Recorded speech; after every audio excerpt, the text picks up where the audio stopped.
Bom, conforme combinado, então, estamos enviando esse pôster comentado. Essa é uma categoria de apresentação um pouquinho diferente, mas eu acho que torna o processo mais dinâmico para que vocês entendam o que foi feito, né, nesse trabalho que, na verdade, foi uma brincadeira, né? Em 2015, o Congresso da Sociedade Internacional de Ressonância Magnética, ele aconteceu em Milão, e os italianos, né, com a questão da forte ligação com a comida, fizeram então uma espécie de uma competição onde era possível inscrever trabalhos que tratassem da relação entre a ressonância e a comida. Como a gente já tinha feito uma aquisição aí para picanha, a gente resolveu inscrever a picanha, apesar de não ser uma comida italiana, mas foi muito bem aceito lá pela organização do congresso e inclusive o trabalho chamou, assim como os outros que estavam lá presentes, chamou bastante atenção. Bom, o que a gente fez? A gente pegou então um pedaço, né, uma peça de picanha e submeteu a um equipamento de 1,5 Tesla numa clínica localizada em Pelotas, no Rio Grande do Sul, e fez uma série de aquisições. Qual era a nossa ideia?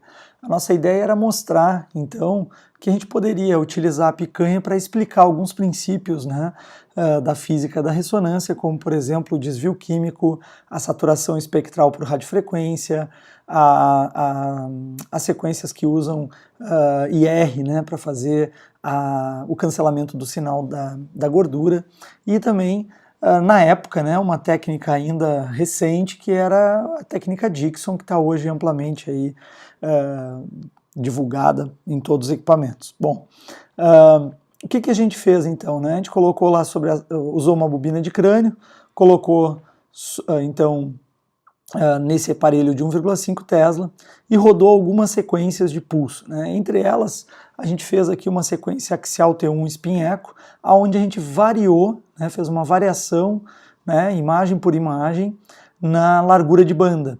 A intenção, acho que aqui dá para visualizar bem, né, a gente consegue perceber, olha ali, ó, que entre a gordura, né,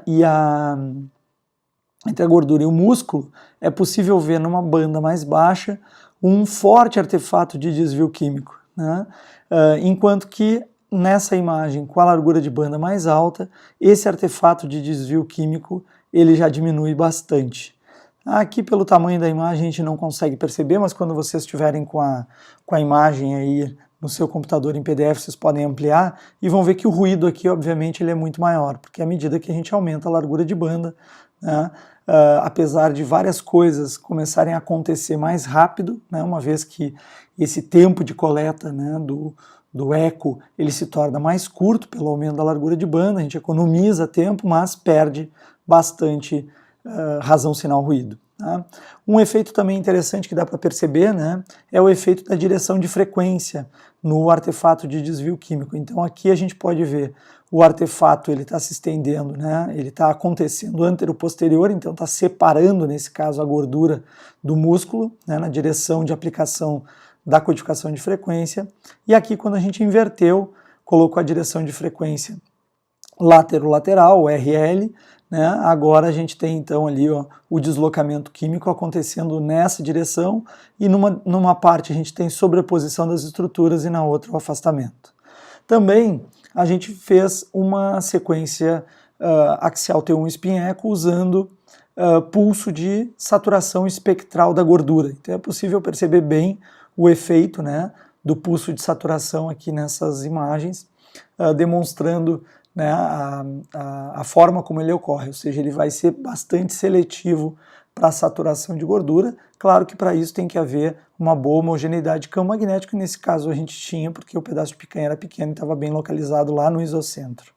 Bom, aqui mais para baixo no pôster a gente pode também perceber, né, que a gente aplicou também aqui o método Dixon, né, o método Dixon ele se caracteriza por uma separação, né, da água e da gordura. Tá?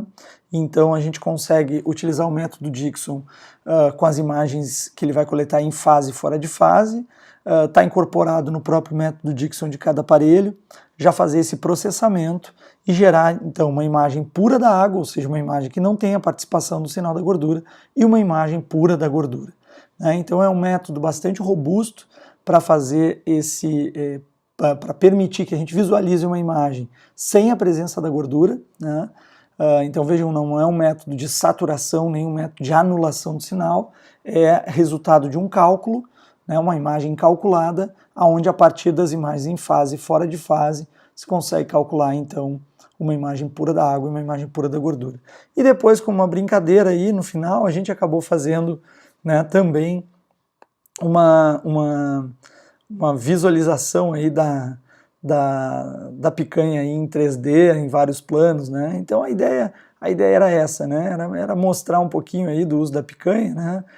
E para quem for olhar ali todo o post, vocês vão ver que ao final desse teste aí, dessa brincadeira que a gente fez, a gente acabou também, vamos chamar assim, destruindo o Phantom, né? Ele foi para a churrasqueira e virou um belo churrasco. Muito obrigado, espero que vocês tenham gostado desse primeiro material comentado aí que a gente está enviando, e até a próxima. Avisem os amigos, né, os colegas de trabalho, para se inscreverem no MRI Online, para que todo mundo possa acessar muito material interessante, muitos protocolos de ressonância, né, e com isso estudar de uma forma fácil, rápida e com bastante informação aí para todo mundo. Um abraço e boa noite.